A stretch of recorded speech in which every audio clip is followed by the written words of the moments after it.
fooled into the belief that bringing in an associate is going to automatically give you more time off, when in fact, at the beginning, it won't. It'll do the opposite. They say, I want to make more money. Oh, really? Bringing in an associate is going to make you more money?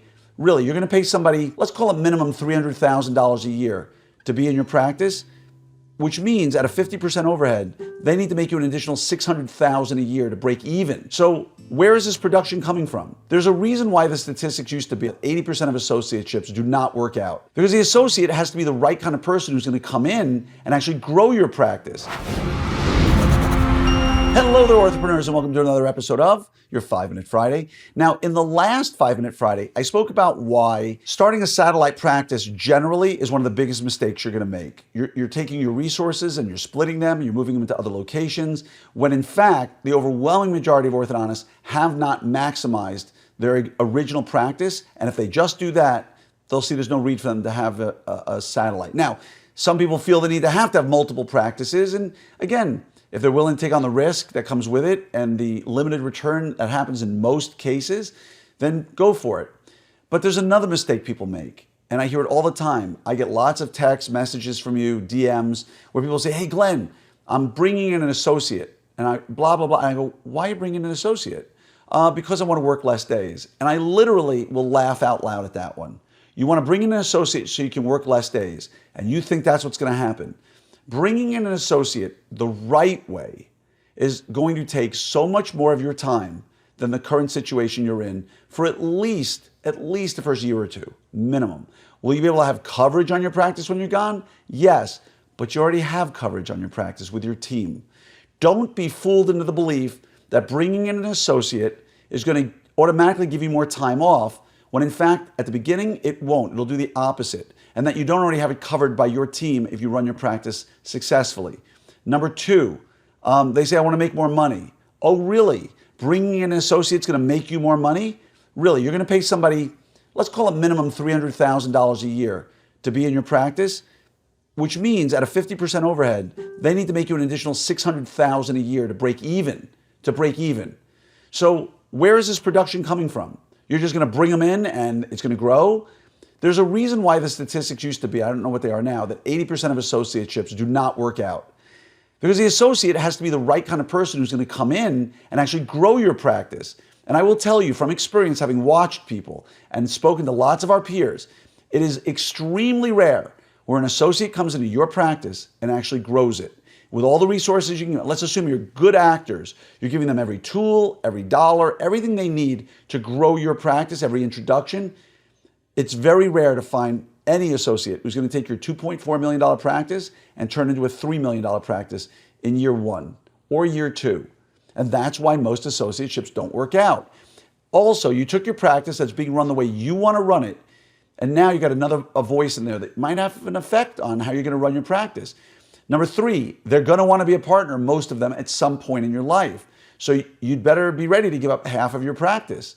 And in many cases, they're going to fight you hard and say, I don't want to pay the new level on the purchase, meaning your practice is doing 2.4 million, and now they grew it to 3.5 million, and you want to sell them half the practice. There can be some real fights about where are you selling it at? The 2.4 it was when they came on, or the 3.5 where they are now, because they've already been compensated for that growth, right? If you've given them bonuses and part of production, they've been compensated. So now if they pay for the lower price, they're double dipping on it. So my point in all of this is getting an associate can be a great thing. But if you want to work less days, you don't have to have an associate. Just figure out how to engineer your schedule to do more growth in the same number of days, or take off days, right? You don't have to worry about working 5 million days. You could potentially do 1 day a month with 40 chairs. Now, I joke, of course. But if you did 1 day a month with 40 chairs for 12 hours, you might very well have the same amount of patient care as treating, 5 chairs for 12 days a month. Never be afraid of cutting back your days. You can do it with your eyes closed. I know so many orthodontists who have, like the old saying, feel the fear and do it anyway. You can always work less days and be just as effective, sometimes more effective. So that's not a reason to get an associate. They're not going to make you more money than you can make on your own unless you are truly at capacity. And of all the orthodontists I've met maybe 1 or 2 who really are at capacity, which means they've engineered their schedule perfectly. They are booked out with new patients for 8 to 12 weeks and cannot get anybody in no matter what. All right? Their days are literally maxed out with as many patients as they can see after having integrated things like, dental monitoring and remote response and other outsourcing things they can do to make their days more effective. If you've done all those things and you're literally waiting and waiting for new patients to be able to come into your office because you're so booked out with new patients, yes, an associate may make sense. And even there, I would tell you to raise your fees by 20% before you hire an associate. Because if you turn down the gas so to speak, by raising your fees 20 or 25%, there will be a percentage of people who will say no to you. And so you'll be less patients coming in, but you'll make way more money on every case you treat. And you want to know a little secret? Because I've done this myself in the past. Nobody says no. If you're already the man or the woman and they're all wanting to come to you, they're going to pay 20% or 25% more anyway. I've experienced this, myself. I would bring an associate in as the last chance. That's different than selling your practice, right? I'm not against selling my practice, and you've heard me rail against the generation of orthodontists who are 75, 80, 85 years old and refuse to retire, right? The generation before them left in their 60s to go live their best lives and gave them their practices for a song and a dance. Part of the employment crunch and some of the things that have fueled the things that we don't like in orthodontics came because there's a generation that's hanging on, rightfully, they have every right, but they refuse to leave. And as a result, associateships are less, selling practices is less. So I'm not suggesting that you hang on till you're 70 years old. I'm suggesting the contrary. Don't be defined as an orthodontist in your life. Get out of ortho as soon as you can because you're financially able to do it, and go live your life with the other things. Ortho is your job. It is not your life. And don't sit there and tell me it is. If your job becomes your life, that's unhealthy. And unfortunately, a lot of that generation I referenced, ortho is their life. I want you to be known as a father or a mother or a spouse or a sister or a brother or a community activist or somebody who's built a 501c3 or the greatest pickleball player in the world or whatever it is that's your true passion.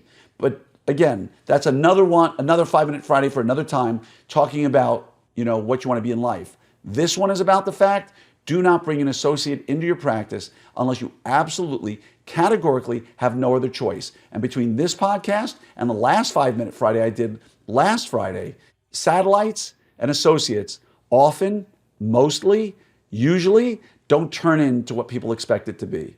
And that's why they don't do as well as they should. So build your existing practice.